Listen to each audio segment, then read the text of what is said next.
हाँ, ये ब्रांड है जिसने मुझे एशियन मॉल में सपोर्ट किया। ऐसा रिलायंस कौन से ब्रांड को आप बोल सकते हैं?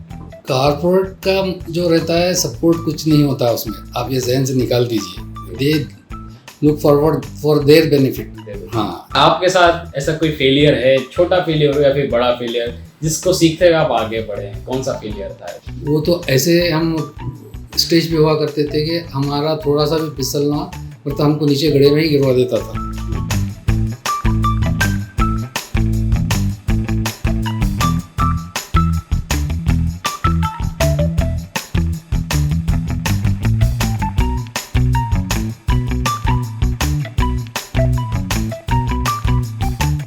Hello everyone, welcome to the Gulbarga mirror and Deccan digest. मैं मोहम्मद सोहेब आज एक बार आपके सामने हाजिर हुआ हूँ द एंटरप्रेन्योर्स डाइजेस्ट की एक और एपिसोड के साथ। आज हमारे साथ गुलबर्गा के one of the visionary engineer हमारे साथ हैं, जिन्होंने गुलबर्गा में बहुत सारे रेवोल्यूशंस लेकर आए हैं और अपने विजन को एक स्ट्रक्चर में तब्दील किया है, जिनको हम कह सकते हैं visionary engineer, civil engineer to a visionary developer.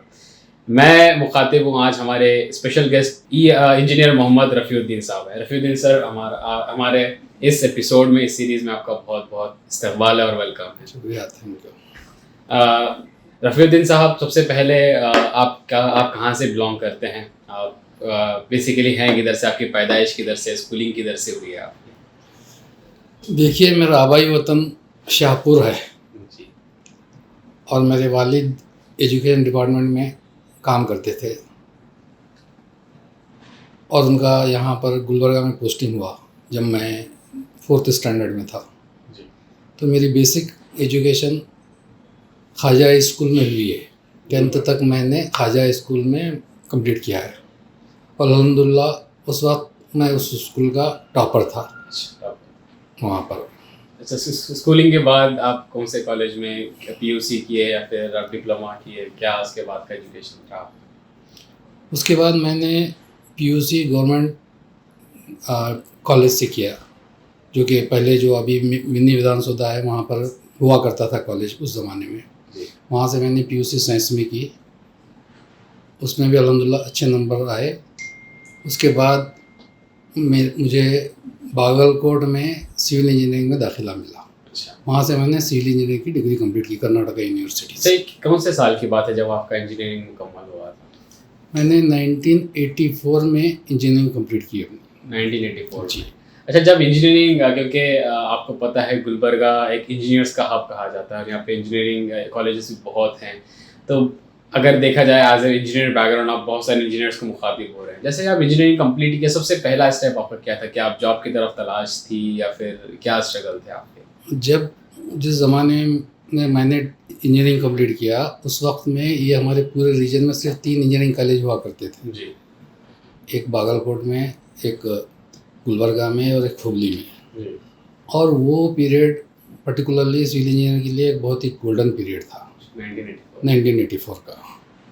उस ज़माने में कर्नाटक में जॉब के या तो सिविल इंजीनियरिंग के लिए उतने अपॉर्चुनिटीज़ नहीं थी, सिवाय मतलब कुछ इरिगेशन प्रोजेक्ट वगैरह के। तो उसलिए मैंने अपने एक्सपीरियंस के लिए, तजुर्बा हासिल करने के लिए बॉम्बे का रुख किया और वहाँ पे एक प्राइवेट कंस्ट्रक्शन कंपनी में मैंने जॉब किया। जी, किस साल की बात है? 1985 की? 1984 में कंप्लीट होते ही फ़ौरन मैंने कुछ ही महीनों में वहाँ पे चला गया और उसके बाद विथिन 1 ईयर वहाँ पे महाराष्ट्र गवर्नमेंट में हाउसिंग बोर्ड में मैंने वहाँ पे एक उनका कॉम्पिटिटिव एग्ज़ाम अपीयर किया और उसमें वहाँ पे मुझे असिस्टेंट एग्जीक्यूटिव इंजीनियर का जॉब लग गया। पहले 1985। 1985। अच्छा, जब 1984 जब आप इंजीनियरिंग कंप्लीट किए, उस वक्त आपको याद है कि आपकी फ़ीस कितनी थी इंजीनियरिंग की? उस वक्त की फ़ीस हमारी 800 रुपये थी इंजीनियरिंग। 800? हाँ, वो भी फ़ीस देना मेरे लिए बहुत डिफ़िकल्ट था उस टाइम पे। 800? उस वक्त के 800 रुपये भी बहुत ज़्यादा हुआ करते थे। उस वक्त मेरे वालिद पेंशनर थे, रिटायर्ड हो चुके थे। हाँ, उस वक्त उनका पेंशन कोई 400 रुपये हुआ करता था, उसमें हमारा गुजारा होता था। तो उस वक्त में मुझे फ़ीस की भरपाई करना और हॉस्टल में रह के पढ़ाई करना, क्योंकि बागलकोट में मुझे सीट मिली थी, बहुत मुश्किल था। अच्छा, आपके वालिद की तरफ से आपको पॉकेट मनी कितनी मिलती थी उस वक्त अंदाज़? देखिए उस वक्त में टोटल अखराजात मुझे 150 रुपये में मिला करते थे। 150 रुपये में, हाँ। नॉट पॉकेट मनी, पूरे अखराजात अच्छा। रहने खाने पीने के और मेरे ज़ाती अखराजात के, 150 जिसमें से 90 रुपीज़ मुझे खाने के लिए 2 वक्त के देना पड़ता था। बाकी 60 रुपीज़ में उसमें ब्रेकफास्ट भी एडजस्टमेंट करना पड़ता था और बाकी अपने पूरे ज़रूरियात कंप्लीट करना होता। तो वही 150 रुपये से आपकी शुरुआत हुई, एक बोल सकते हैं। तो वहाँ से जब आपकी शुरुआत हुई, जब मुंबई में आपने सारा कुछ सीखा, तो गुलबर्गा की तरफ रुख करने का दिमाग में कब आया? क्योंकि वहाँ से आप गल्फ भी जा सकते थे, क्योंकि गल्फ में उस टाइम में गोल्डन पीरियड था सिविल जी, इंजीनियर्स उस के। वक्त जो पीरियड था हर एक का यही वहाँ उस वक्त में एक ट्रेंड था, जिसकी भी डिग्री कंप्लीट होती फ़ौरन गल्फ का रुख करता था। जी। लेकिन मेरा शुरू से भी हमेशा से ये मेरा एक विज़न था कि अपने एरिया में कुछ डेवलपमेंट आए, कुछ काम हो और कुछ तरक्की हो, हमारा आइडेंटिफिकेशन और हमारे मुकाम पे हो। जी। इसलिए मैंने, हालांकि कई अपॉर्चुनिटीज़ आए, हमारे तकरीबन जितने साथी थे मैं कह सकता हूँ कि उसके ऑलमोस्ट मोर देन 90% गल्फ़ में ही वो उन्होंने उसका रुख किया और अभी भी तकरीबन वहीं पे लोग हैं सब। लेकिन मैंने कभी भी कितनी अपॉर्चुनिटीज़ मुझे आए तो भी मैंने वो ठुकराया, और मैं हमेशा ये कहता था कि मैं अपना जब कुछ भी मुझे एक स्टेटस आएगा तो मैं मेरा खुद अपना एक कुछ भी एक ऑर्गेनाइजेशन कहिए क्या, मुझे एक अपना एक प्रोजेक्ट खड़ा करना है, वो मेरा विजन था। लोग मुझे मजाक किया करते थे कि उस ज़माने में कि इतने अपॉर्चुनिटीज़ छोड़ के आप इस वक्त में ये सब सोचते हैं। लेकिन मेरे इसमें क्लियर था मेरा कॉन्सेप्ट कि आपको यहाँ पे ही कुछ करना है। नहीं, बिल्कुल ये बात है, क्योंकि आज भी जब एक नौजवान लड़का एक कुछ प्रोजेक्ट के साथ, विजन के साथ अपने माँ बाप के सामने जाता है, तो माँ बाप बोलते हैं नहीं, सबसे पहले जाओ तुम नौकरी करो, ये कारोबार वगैरह करने की ज़रूरत नहीं है। उस टाइम पे आपकी फैमिली की तरफ से सब प्रेशर था, नहीं आप बाहर चले जाओ, ये क्या है, गुलबर्गा में क्या रखा हुआ है, ऐसा कुछ था? मुझे जब मैं यहाँ से बॉम्बे की तरफ रुख किया तो क्योंकि मुझे शुरू से भी मुझे हमेशा से ये अल्लाह का करम ही है इस चीज़ का कि जहाँ भी मैं कोई काम करता हूँ तो पूरी अपनी दिलजोई के साथ और पूरे डेडिकेशन के साथ करता हूँ। तो जहाँ भी रहा, मैं चाहे प्राइवेट सर्विस में रहा, वहाँ पे एक अल्हम्दुलिल्लाह एक रिकग्नाइजेशन था, वहाँ से भी एक अच्छा सपोर्ट था। जब वहाँ से निकल के मैं गवर्नमेंट वहाँ पे बॉम्बे महाराष्ट्र गवर्नमेंट में जब मैंने जॉब किया, वहाँ भी एक बहुत अच्छी पोजीशन मुकाम था, काफ़ी सीनियर्स मुझे चाहते थे और एक अच्छे प्रोजेक्ट्स पे मेरी पोस्टिंग होती थी वहाँ पे, जिसमें मैं ख़ास तौर पे जो अब आज आप धारियों का नाम सुनते होंगे, वहाँ मैंने 1985 से मैंने धारावी प्रोजेक्ट पे काम किया। हाँ जी, वहाँ पे जो बेसिक रीडेवलपमेंट का वर्क वहाँ पे इनिशियली स्टार्ट किया था। अच्छा। और उसके बाद पवाई और वहाँ की मास हाउसिंग प्रोजेक्ट, उस वक्त का जो कॉन्सेप्ट था वहाँ पे, उस पर मैंने प्रोजेक्ट किया।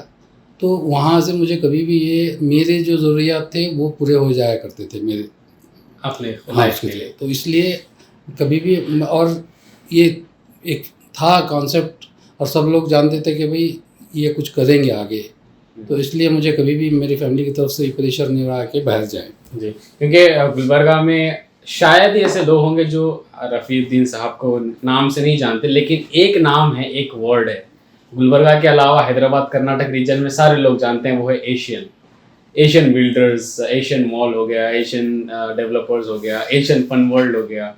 तो ये सारे प्रोजेक्ट्स को आप लेकर आए हैं, इसके सारे विजनरी आप हैं। तो एशियन नाम के पीछे का राज क्या है? ये नाम कब स्टार्ट हुआ और इसमें कौन कौन आपके साथ दिए? ये एशियन बिल्डर्स का जो यहाँ पर इस्टेब्लिश हुआ वो 2003 में उस वक्त हमने काफ़ी एक कोई ख़ास इसके पीछे कोई बैकग्राउंड नहीं है, हम सिर्फ एक ऐसा नाम रखना चाहते थे कि हमारा पहले ही विजन मेरा शुरू से ये रहा है कि एक कम्युनिटी कास्ट से ऊपर होके हम कोई काम करें। तो एक मुझे एक ऐसा एक न्यूट्रल नाम चाहिए था जो किसी के साथ भी आइडेंटिफाई होगा, कोई भी उसके साथ ये हो। उस हिसाब से हमने एक रेंडमली एक एशियन उसको नाम मैंने चूज़ किया था उसको। अच्छा, एशियन जब आप स्टार्ट किए तो उसमें एज ए फाउंडर थे या फिर क्या आपने उसका रोल निभाया? जी, उसका लीडिंग रोल और टेक्निकली मैं ही था। उसके साथ में मेरे साथ में उस एक बाज़ार के एक बहुत ही मारूफ ताजिर अब्दुल करीम साहब ऊंचाले मेरे साथ जुड़े। जी इसी तरह से आरिफ अली साहब मनियार भी मेरे साथ जुड़े। जी। तो हमने एशियन का को 2003 में इस्टेब्लिश किया। अच्छा, अभी तक जब आप एशियन का डेवलपर स्टार्ट किया, सबसे पहला और सबसे बड़ा टर्निंग पॉइंट आपके लिए कौन सा प्रोजेक्ट था? जो हमने एशियन बिल्डर्स ही जो इस्टेब्लिश किया, उसके बाद जो सबसे पहला प्रोजेक्ट हमने तिमापुरी चौक पे जो आज एशियन प्लाजा है वो शुरू किया। सबसे पहला प्रोजेक्ट। उससे पहले गुलबर्गा में ये ट्रेंड था कि जो भी कमर्शियल कॉम्प्लेक्स बनते थे, सेल्लार ग्राउंड फ्लोर, उसके ऊपर कॉलम खड़ा करके छोड़ दिए थे। कोई कंप्लीट बिल्डिंग नहीं हुआ करती थी। जी। पहली बिल्डिंग है जो शहर में हमने मुकम्मल तौर पर 4 फ्लोर्स कंप्लीट किए उसको विथ एलिवेशन। तो उस वक्त लोग मजाक किया करते थे कि भाई सुपरमार्केट में फर्स्ट फ्लोर ऑक्युपाइड नहीं है, ये यहाँ पर इतनी बड़ी बिल्डिंग बना रहे हैं, कौन करेगा। तो अल्हम्दुलिल्लाह 1 साल के अंदर वो बिल्डिंग हमने बनाया। उस वक्त के ज़माने में वो पूरा एरिया में कोई डेवलप, बल्कि शहर में ही इस किस्म का कोई डेवलपमेंट नहीं था। जी। उसके बाद हमने उसकी बिल्डिंग की मार्केटिंग भी की।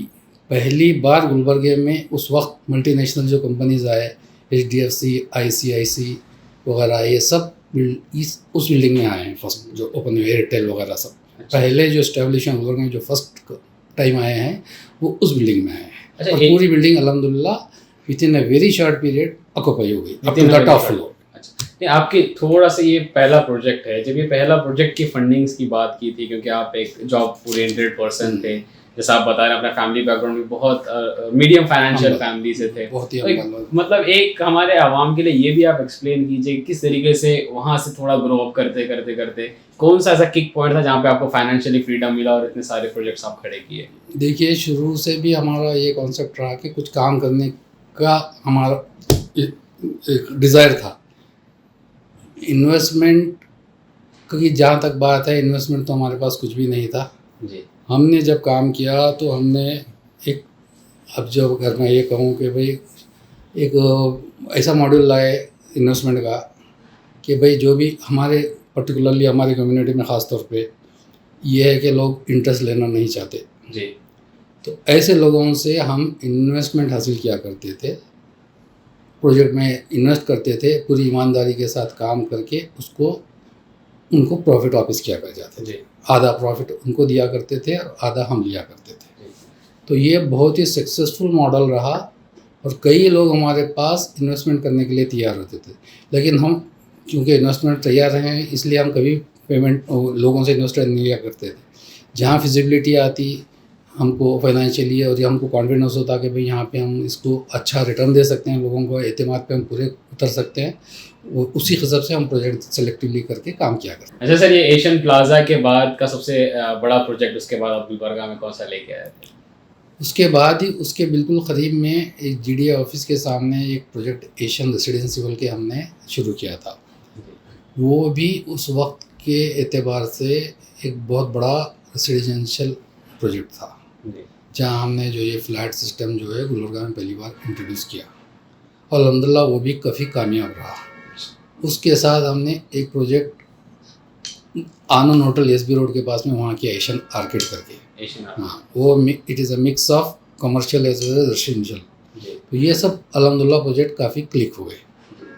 इसके बाद जहाँ पे एक और बड़ा प्रोजेक्ट है जिसके बाद एशियन को गुलबर्गा के पूरे शहर में जानने को मिला, वो है एशियन मॉल। तो एशियन मॉल का, क्योंकि उस टाइम पे लोग बोलते थे कि अरे दुकान नहीं चल रही, सुपरमार्केट में दुकान खाली, जैसा आप बता रहे थे, तो मॉल को कौन आएगा, मॉल्स का ट्रेंड आप फर्स्ट स्टार्ट किए, तो उसके पीछे कितना रिस्क था स्टार्ट करने में? अभी इंडिया में ही उस वक्त में मॉल का कॉन्सेप्ट बहुत नया था, बल्कि मेट्रोज़ में भी बामुश्किल एक आध मॉल हुआ करते थे। बॉम्बे में चाहे बेंगलोर में हो, हैदराबाद में तो अभी कोई मॉल नहीं हुआ था उस वक्त में।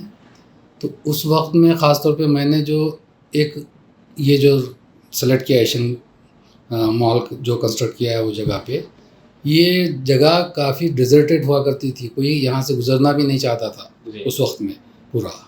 लेकिन लोकेशन के हिसाब से इसका क्या पोटेंशियल था मुझे समझ में आ गया था। तो मैंने बहुत स्ट्रगल करके वहाँ पे ये जगह हासिल की। जी। एशियन बिजनेस सेंटर भी इसके साथ आपने बनाया है, तो मॉल के साथ साथ बिजनेस सेंटर का पीछे क्या विजन था आपका? तो मॉल हासिल करने के बाद इसके जो आजू बाजू के और जो जगह थे हमारे वहाँ पे, वो वहाँ पर भी क्योंकि उन लोगों को जो उसके जगह लैंड ओनर्स थे, काफ़ी ज़माने से ये जगह बेकार पड़ी हुई थी, यहाँ पे पानी खड़ा हुआ करता था, कोई यूज़ में नहीं था। तो लोगों को ये लगा कि भाई जब एशियन मॉल की जगह हमने ली तो कि भाई ये लोग मतलब ऐसे ही फंस गए, इसमें इनको ऐसे ही फंसाना चाहिए। उस हिसाब से उसके आजू बाजू के ओनर्स भी हमारे पास लैंड बेचने के लिए आए जी। लेकिन क्योंकि मेरे जहन में एक पूरा एक इंटीग्रेटेड टाउनशिप डेवलप करने का भी कॉन्सेप्ट जहन में था मेरे जी। तो जैसे जैसे ये चीज़ें आए फिर आए प्रपोजल हमने पार्टनर्स में रखा, हमारे इन्वेस्टर्स ने रखा, लोग सपोर्ट भी किए उस वक्त में। तो फिर हमने एक एक करके ये बिल्कुल अलग जो 4 बिल्डिंग्स यहाँ पे बने हुए हैं, ये चारों लैंड्स के पॉकेट अलग अलग हुआ करते थे जी। यहाँ पे इसके पीछे का एक गार्डन या रेसिडेंशियल अपार्टमेंट, ये 2 पहले हमने किए। उसके बाद में फिर ये बिजनेस सेंटर की जगह जो एक 2 अफराद के दरमियान में कोई लीगल इशू हुआ करता था, फिर उसको रिजॉल्व करके हमने हासिल किया इसको। अच्छा, Asian business centre, Asian mall को मतलब डेवलप होकर कामयाबी सक्सेस जब तक मिली, उसके दौरान में ऐसा कौन सा स्ट्रगल पॉइंट था जब आपको लगा कि यार ये मतलब क्या किया मैंने, मतलब ऐसा कोई टाइम था या फिर नहीं सब स्मूथ चला? एशियन मॉल एक बहुत बड़ा, इसको कह सकता हूँ कि एक बहुत बड़ा कैलकुलेटेड रिस्क था, और कंस्ट्रक्शन तो एक पार्ट है उसका जी। कंस्ट्रक्शन से ज़्यादा उसको आबाद करना और ब्रांड्स को कन्विंस करना कि गुलबर्गे में आए, ये एक बहुत बड़ा मसला था। इसके अलावा उसमें जो भी इक्विपमेंट्स लगते हैं, चाहे लिफ्ट हो, एस्केलेटर्स वगैरह, उस वक्त में उसके वेंडर्स तक भी कोई यहाँ पे अवेलेबल नहीं हुआ करते थे आधे में। तो एक एक चीज़ के लिए हमने उसको सर्च आउट करके लोगों जो अप्रोच होके जो उस वक्त में बनाया है, वो एक अपने आप में एक बहुत बड़ी ये कहानी बन सकती है, उसके ऊपर में स्ट्रगल स्टोरी बन सकती है। और ब्रांड्स को कन्विंस करना कि गुलबर्गे में आके ये एक बहुत बड़ा स्तर था। उससे पहले अगर आप देखेंगे एशियन मॉल में जो ब्रांड्स है, चाहे रिलायंस है और दूसरे वुडलैंड्स है और दूसरे जितने भी बेसिक्स वगैरह जितने ब्रांड्स हैं, उससे पहले गुलबर्गे में कोई भी बड़ा ब्रांड का स्टोर गुलबर्गे में नहीं था जी। जब एशियन मॉल को हमने शुरू किया, उसके बाद में उसको इतना लोगों को कन्विंस हो के बड़े बड़े स्पेसेस देने के लिए उनको कन्विंस किया, क्योंकि उनका भी बहुत बड़ा रिस्क होता है। 20-20 हज़ार स्क्वायर फीट के ऊपर एक एक स्टोर है, उसमें उनका भी कई करोड़ रुपए का इन्वेस्टमेंट होता है, पूरे कैलकुलेशन के साथ करते हैं। हमने कन्विंस किया कि भाई गुलबर्गा एक रीजनल हेडक्वार्टर है, यहाँ बहुत बड़ा पोटेंशियल है, यहाँ पे इंफ्रास्ट्रक्चर नहीं था इसलिए ब्रांड्स नहीं थे, अगर आप डालेंगे तो एक बहुत बड़ा यहाँ पे आपको बिजनेस मिल सकता है। तो मैंने बहुत कई बार की कई मीटिंग्स करके, कई बार विजिट करके लोगों को कन्विंस किया, तब जाके हमारा रिलायंस के ऊपर टाई अप हो गया। अच्छा, आपके अभी तक जितने भी प्रोजेक्ट्स हैं, ये सारे प्रोजेक्ट्स में सबसे कामयाब अगर प्रोजेक्ट बोला जाए एशियन डेवलपर्स का, तो आप फाइनेंशियल टर्म्स में हो या फिर लोगों को मदद करने के मामले में सबसे सक्सेसफुल प्रोजेक्ट आप किसको कहेंगे? मैं एशियन मॉल को ही सबसे कामयाब प्रोजेक्ट कहूँगा, इस एतबार के ना सिर्फ हमारे इन्वेस्टमेंट के एतबार से या हमारे बायर्स को ये बेनिफिट दिया, बल्कि ये पूरी सिटी का लैंडस्केप चेंज करने में इसका बहुत बड़ा रोल रहा है एशियन मॉल। हाँ, एशियन में मॉल में जो स्टोर्स खुले, जो बिज़नेस हुआ वहाँ पर, क्योंकि कारपोरेट्स का क्या रहता है, उनका नेटवर्किंग रहता, इनके पास पूरे सेल्स फिगर रहते जी। जो गुलबर्गा में रिलायंस के स्टोर्स ने जो बिज़नेस किया यहाँ पर, वो ऑलमोस्ट इंडिया में ये स्टोर्स की रैंकिंग मतलब टॉप 10 स्टोर्स के अंदर है जी। ये फिगर्स देखने के बाद ही ये जो बाद में जो पूरे स्टोर्स आए गुलबर्गे में, जितने भी आज ब्रांड दिख रहे हैं आपको, यहाँ का सेल्स का पोटेंशियल देख के सारे सब आए। लेकिन ये पहली स्टोर को कन्विंस करना एक बहुत बड़ा स्ट्रगल है। बिल्कुल, ओके, उनको जीरो से एक मुकाम तक लेकर आना। अच्छा, इसमें से कोई एक स्पेसिफिक ब्रांड जो आपको लगता है कि हाँ ये ब्रांड है जिसने मुझे एशियन मॉल में सपोर्ट किया, ऐसा रिलायंस कौन से ब्रांड को आप बोल सकते हैं कि आपको ज़्यादा सपोर्ट किया है? कारपोरेट का जो रहता है सपोर्ट कुछ नहीं होता उसमें, आप ये जहन से निकाल दीजिए। They look forward for their benefit. हाँ, जहाँ अगर उनको बेनिफिट नहीं होगा तो फिर आपका एक पैसे का भी लिहाज नहीं करेंगे वो। ये है बिजनेस स्ट्रेटेजी है, इसको इसमें कोई खबात की बात भी नहीं है इसमें। बट वी हमको हर चीज़ उनके रिक्वायरमेंट के हिसाब से देना पड़ेगा, और उसके साथ साथ में उनके जो भी रिक्वायरमेंट हैं फ्यूचर के होते हैं, उनके जैसे जैसे आते हैं उसको डेवलप भी करना पड़ेगा, और साथ साथ में ऐसे फिट करना पड़ेगा कि भाई वो प्रॉपर जगह पे प्रॉपर चीज़ बैठे। कोई भी चीज़ को ले जाके हम कहीं भी बिठाएंगे तो वो भी सक्सेस नहीं हो सकती।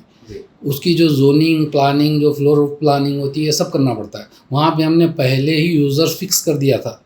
शॉप जब हमने सेल किया तो लोगों को बता दिया था कि भाई यहाँ पे ये फ्लोर पे ये चीज़ ही आएगी, आप हमसे ख़रीद रहे हैं तो इसी तरह से देना पड़ेगा उसको। और ये मैं एक बात वजाहत करना चाहूँगा कि गुलबर्गा नहीं बल्कि इंडिया का ये पहला मॉल है जहाँ जो मल्टी ओनर जहाँ पे हैं, मल्टी ओनर का कोई भी पूरे इंडिया में मल्टी ओनर का एक भी मॉल सक्सेसफुल नहीं है।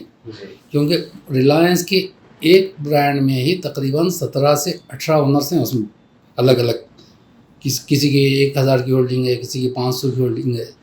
पहले तो कंपनी इस तरह के चीज़ों से टाई अप ही नहीं करती है।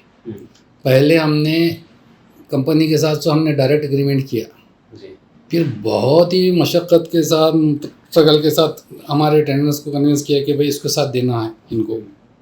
जी ये इसके बाद जब आप स्टार्ट किए, क्रेडाई में भी आपका इन्वॉल्वमेंट हुआ 2012 में, तो उसकी जर्नी कैसी थी क्रेडाई की? क्या क्रेडाई के बारे में थोड़ा लोगों को भी आप इन्फॉर्मेशन दीजिए। अभी रिसेंटली आपका क्रेडाई का भी बड़ा अचीवमेंट हुआ है। जी 2012 में जब एशियन मॉल का इनॉग्रेशन हुआ तो गुलबर्गा का नाम इन रियल सेक्टर सब जगह पे एक आया, उसका लैंडस्केप ऑफ द कर्नाटका कह सकते हैं रियल एस्टेट इंडस्ट्री में। उस वक्त में यहाँ के हमारे दूसरे बेंगलोर के चैप्टर्स के लोग वो अप्रोच हुए कि हमें कि आप यहाँ पे क्रेडाई का क्यों नहीं चैप्टर खोलते।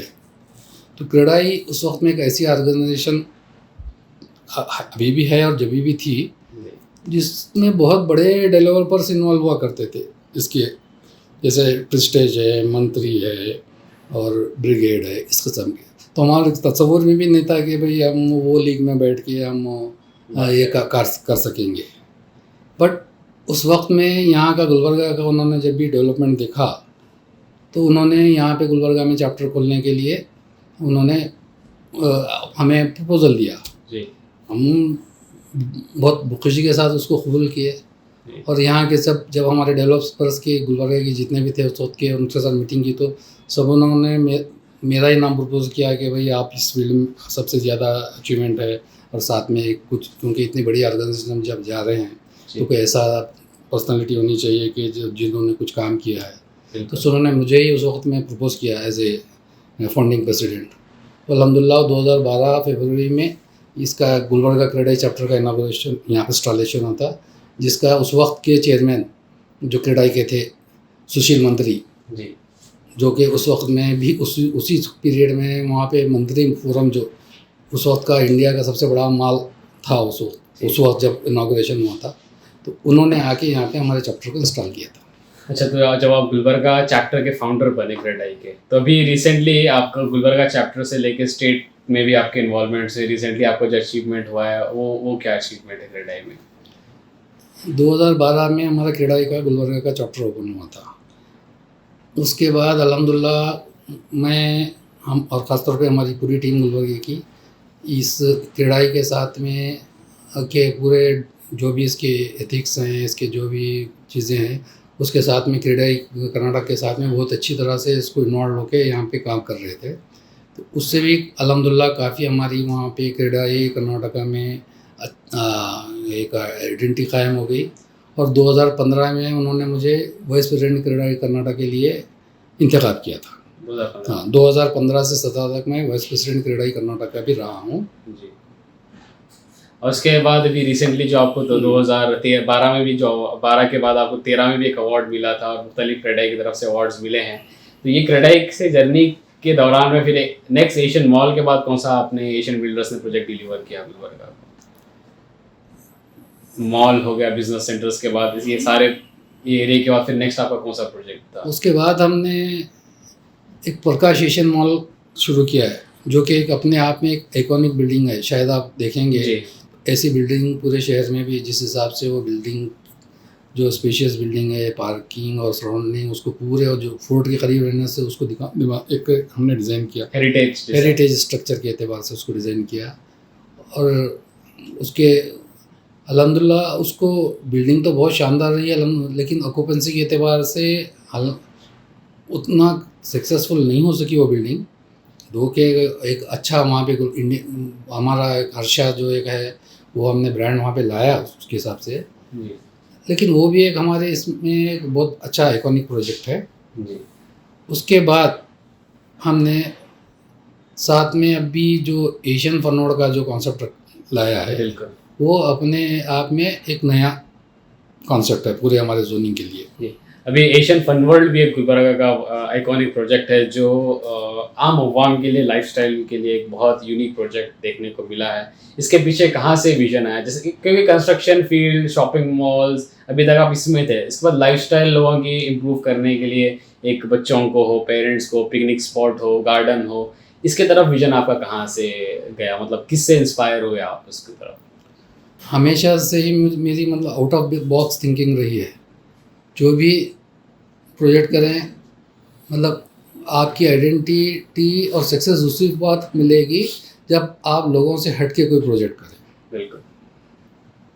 तो चाहे वो फर्स्ट कमर्शियल कॉम्प्लेक्स हो या पहला रेसिडेंशियल कॉम्प्लेक्स हो गुलबर्गे का, मॉल हो, ये सब चीज़ें अपने वक्त से बहुत पहले हमने की यहाँ पे गुलबर्गा में, किसी के और के तस्वुर में आने से पहले। उसके बाद लोगों ने उसको फॉलो किया है। इसी तरह से गुलबर्गा में एक हमारे ये तफरीह मकाम की कहिए आप, या कोई एंटरटेनमेंट प्लेस के लिए, हालांकि इतना बड़ा डिविजनल हेडक्वार्टर है हमारा, यहाँ पे कोई फैसिलिटी नहीं थी। कोई फैमिलीज़ किसी के बाहर से आएँ या कोई गेस्ट आएँ तो यहाँ पे एंटरटेन करने के लिए, कहीं जाने के लिए कोई मुकाम नहीं था। और ख़ुद यहाँ हमारे इस इलाके के जो बच्चे, स्कूल के बच्चे पिकनिक के लिए वगैरह जो जाते हैं, तो यहाँ से कम 200, 250, 300 किलोमीटर का सफ़र करके जाया करते थे। तो एक दिन की पिकनिक में 300 किलोमीटर जाने का और एक दिन 300 किलोमीटर आने का, बच्चे को उनके जो लीजर है वो वक्त ही वो नहीं निकाल पाते थे उसमें। तो उसको जहन में रखते हुए हमने एशियन फन वर्ल्ड का मैंने एक कॉन्सेप्ट सोचा उसको। अच्छा, ये एशियन फन वर्ल्ड के बारे में अगर स्पेसिफिक थोड़ा सा डिटेल में बात करें तो ये कितनी एकड़ ज़मीन में टोटल फन वर्ल्ड बना है? ये एशियन फन वर्ल्ड 7 एकड़ ज़मीन में है। 7 एकड़ ज़मीन जी। अच्छा, एशियन फन वर्ल्ड में क्या क्या, मतलब वाटर पार्क भी है और ऐसे क्या क्या चीज़ें जो ये जो उसका एशियन फन वर्ल्ड में हमने पर्टिकुलरली, अब आज के दौर में जो पर्टिकुलरली ये मोबाइल गेमिंग और ये आने के बाद लोग, बच्चे ख़ास तौर पे कहिए, नौजवान कहिए, या सब लोग भी फिज़िकल एक्टिविटी से दूर हो गए हैं। बिल्कुल। तो वहाँ पे हमने पर्टिकुलरली एशियन फन वर्ल्ड में फ़िज़िकल एक्टिविटी पे बहुत फोकस किया। जी बिल्कुल। वुमन मॉल्स में जो भी है हमें गेम्स वगैरह हैं, इंडोर गेमिंग हुआ करते हैं अक्सर तौर पे, जो कुछ भी होते हैं वीडियो गेम वगैरह, उसका मतलब जो घर में जो आप मीडियम मोबाइल में जो कर रहे हैं उसका ही कंटिन्यूएशन है, बड़ा वर्जन है।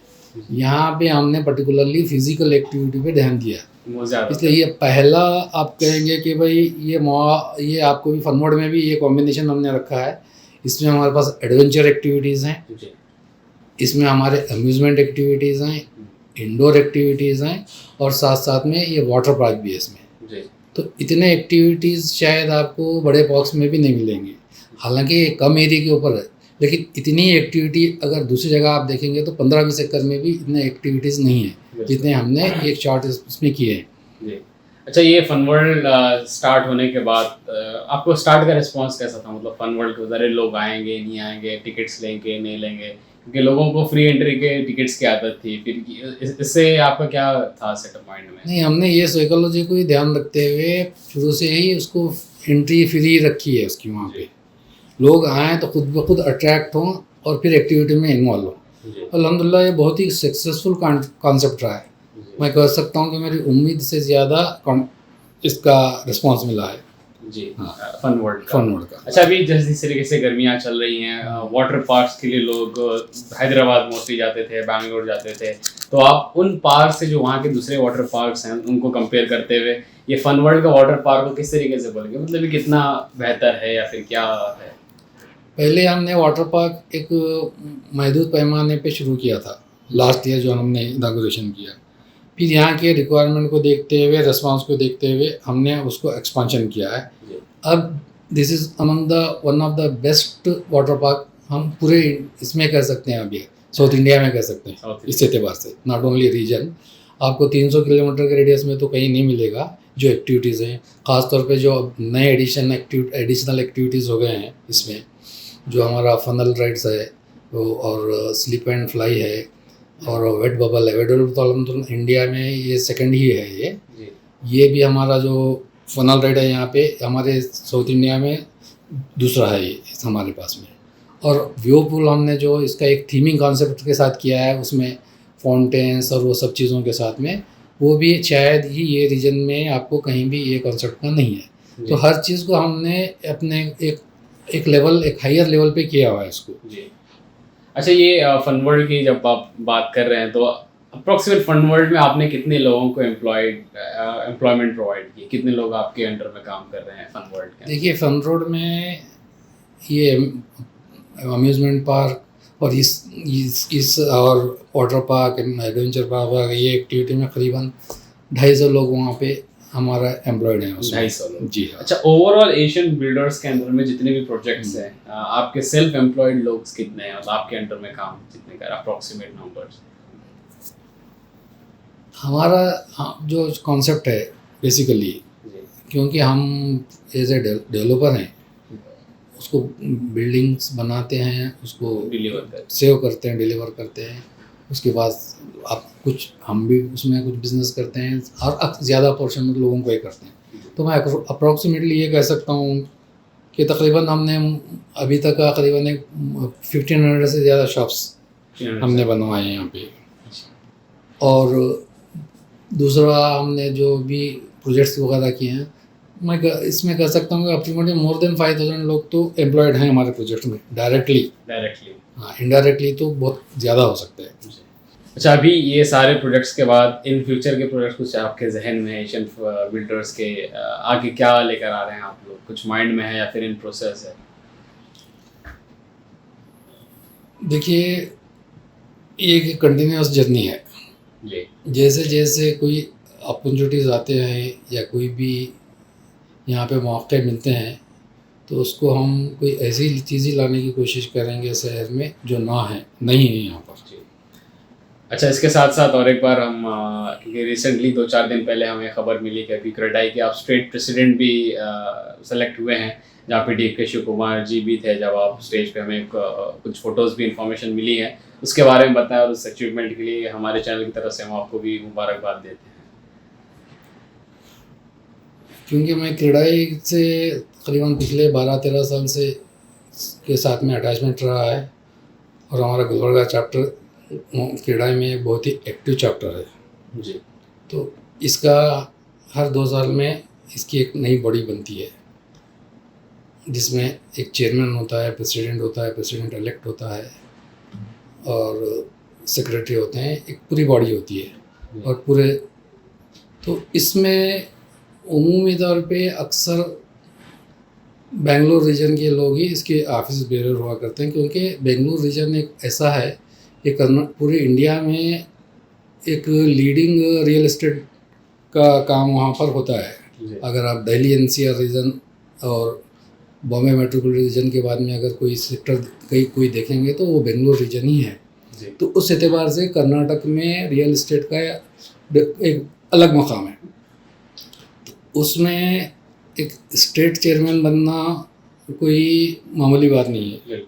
हमारे तस्वीर में भी नहीं थी कि भाई हम इस मकाम पे पहुंचेंगे, लेकिन इस बार खुशी तौर पे बेंगलुरु की टीम का ही इसरार था कि भाई अभी टायर 2 के लोग बहुत अच्छा काम कर रहे हैं, एक अच्छा डेवलपमेंट चल रहा है, इसलिए हम किसी को टायर 2 से चेयरमैन बनाए क्रेडाई का।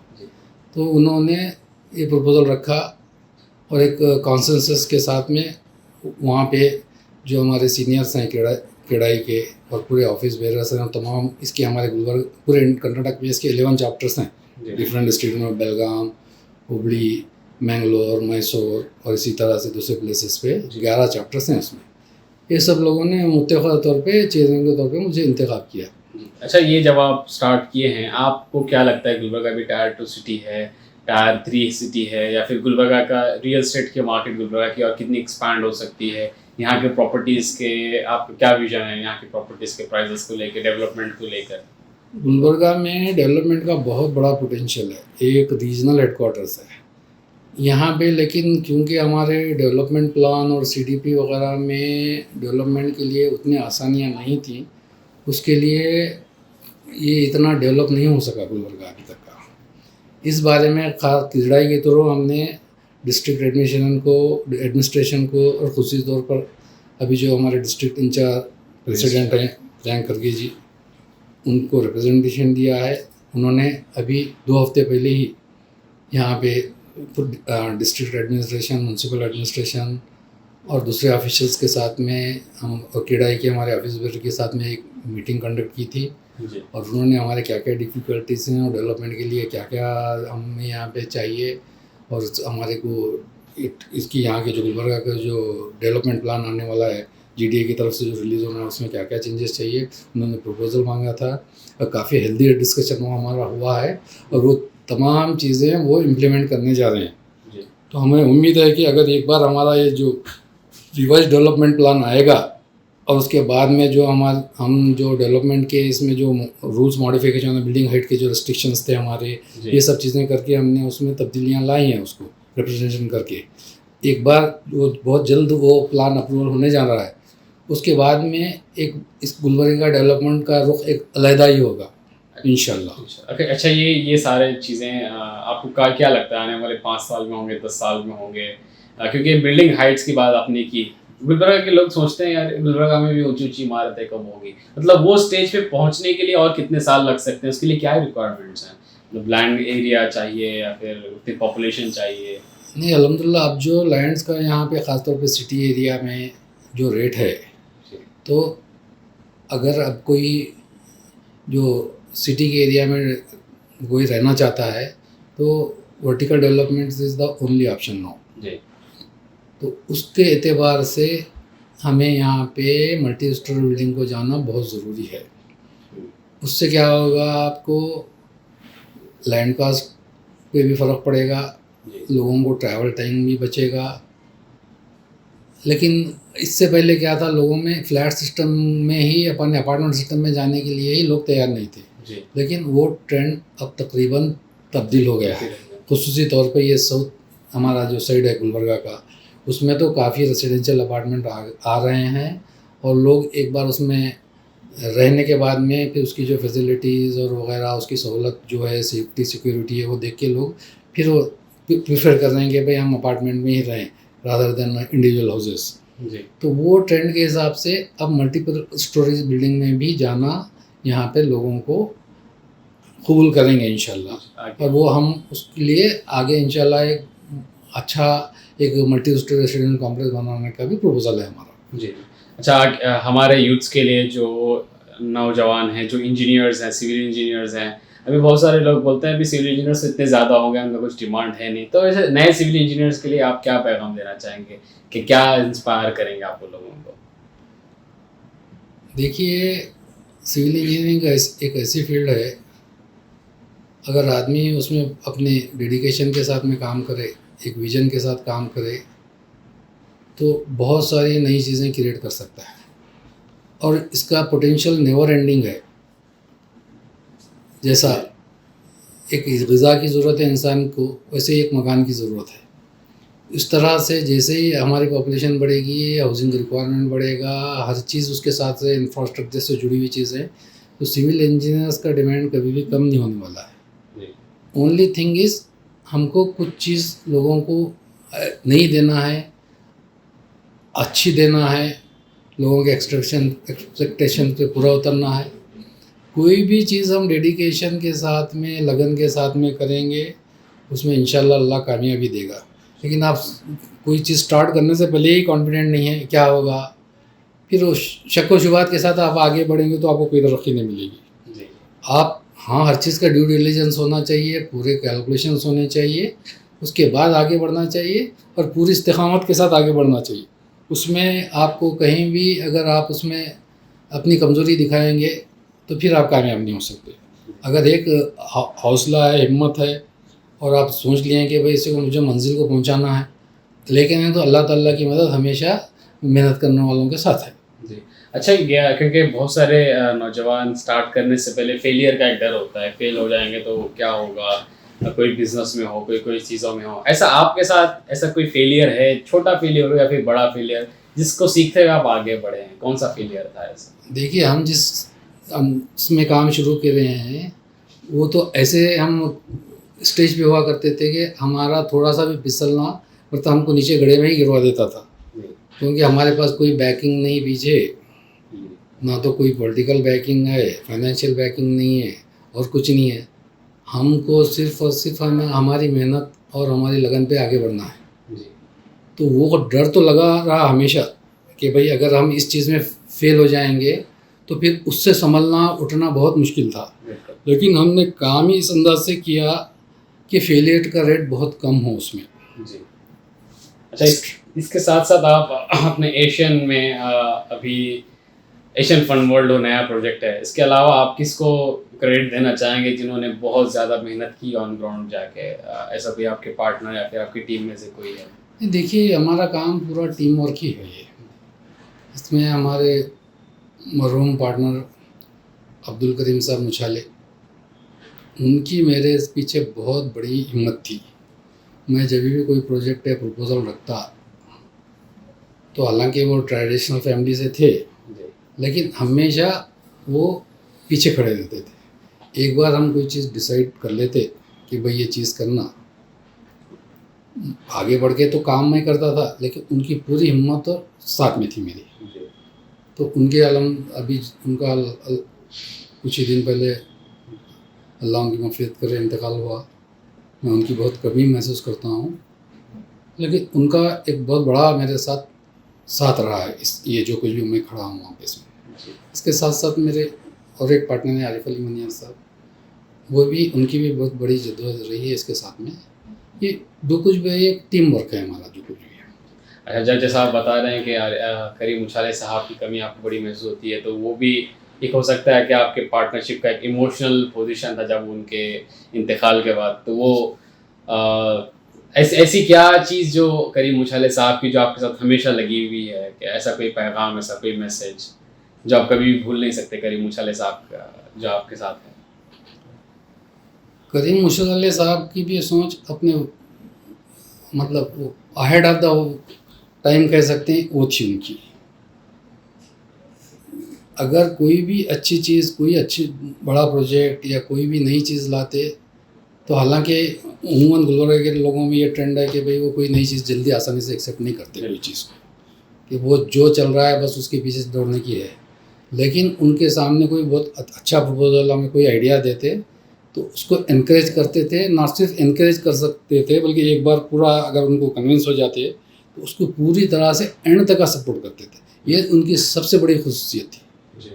तो वो, हालांकि प्रोजेक्ट पे तो मैं बढ़ के काम करता था, कुछ भी दूसरे इश्यूज़ आ रहे तो हैंडल कर लेता था, लेकिन इनका जो सपोर्ट हुआ करता था वो मैं बयान नहीं कर सकता। वो एक बहुत बड़ी चीज़ है हमारे, ये जो कुछ भी अचीवमेंट है उसमें। अच्छा, इसके अभी आखिर गुलबर्गा के डेवलपमेंट के ऊपर, या फिर गुलबर्गा के इंजीनियर्स हैं जो नए बिजनेस करना चाहते हैं, या फिर छोटा सा ही क्यों ना स्टार्टअप हो इस फील्ड में, उन लोगों के लिए आप क्या मैसेज देना चाहेंगे जो इस फील्ड के रिलेटेड अपना छोटा स्टार्टअप करना चाहते हैं, यंगस्टर्स? क्या कुछ ट्रिक्स हैं, कुछ टिप्स हैं? देखिए, अभी जो आप, पहले लोग क्या, कोई भी जो डेवलपमेंट कंस्ट्रक्शन किया करते थे, लोग मतलब टेक्निकल साइड पे उतनी अहमियत नहीं दिया करते थे उस वक्त में। खुद से लोग घर बनाया करते थे, खुद ही एंगेज करते थे लेबर्स को वगैरह। वो ट्रेंड तकरीबन तौर पे चेंज हो रहा है। लोग चाहते हैं कि प्रोफेशनल्स के थ्रू काम हो। तो अगर भले छोटा ही काम क्यों ना हो, अब स्टेप बाय स्टेप भी कोई बढ़े, अगर आज के दिन में अब हमारी जो नई जनरेशन आ रही है, वो अगर डेडिकेशन से 2, 4, 6 छोटे 30-40 के प्लॉट्स पे ही क्यों ना हो, अगर डेवलपमेंट करें, अच्छा रिजल्ट डिलीवर करें, आपका आइडेंटिटी बनेगी, आप आगे बढ़ेंगे। शर्त ये है कि भाई जो कर रहे हैं आप उसको नॉर्मल से हट के कोई चीज़ बनाइए। तभी आइडेंटिटी बनेगी। सबके साथ में अगर चल जो कर रहे हैं वही करेंगे तो फिर आपको कोई मौका नहीं मिलेगा। कॉपी पेस्ट कॉपी पेस्ट वाला काम नहीं चलने वाला है। अच्छा, इसी के साथ हम मोहम्मद रफ़ीउद्दीन साहब का बहुत शुक्रिया अदा करते हैं, जो क्रेडाई के अभी स्टेट चेयरमैन हैं, जो उन्होंने अपना कीमती वक्त निकाला और एशियन बिल्डर्स के फाउंडर्स में से एक हैं, और इतने सारे प्रोजेक्ट्स गुलबर्गा में इन्होंने सक्सेसफुली डिलीवर किए हैं, जो कि हर एक प्रोजेक्ट अपने आप में एक पहचान और रिमार्केबल अचीवमेंट रखता है। इन स्पेसिफिकेशन मॉल हो, प्रकाश मॉल हो, एशियन फन वर्ल्ड हो, ये सारी चीज़ें गुलबर्गा के लिए उन्होंने एक नायाब तोहफ़ा दिया है गुलबर्गा के लोगों के लिए, जिसके लिए हम हमारे चैनल की तरफ से भी शुक्रिया अदा करते हैं। उम्मीद है कि इसी तरीके से एशियन बिल्डर्स गुलबर्गा के डेवलपमेंट, स्ट्रक्चरल चीज़ों में और आने वाले दिनों में ऐसे ही डेवलपमेंट सेक्टर में काम करते रहें और हमारे लिए नए नए नायाब तोहफे तैयार करते रहें। इसी के साथ हमारे चैनल की तरफ से आपका बिलखुसूस शुक्रिया अदा करता हूँ। शुक्रिया आप लोगों का कि आपने वक्त दिया मुझे और मुझे आप मेरे ख्यालात को इज़हार करने का मौका दिया।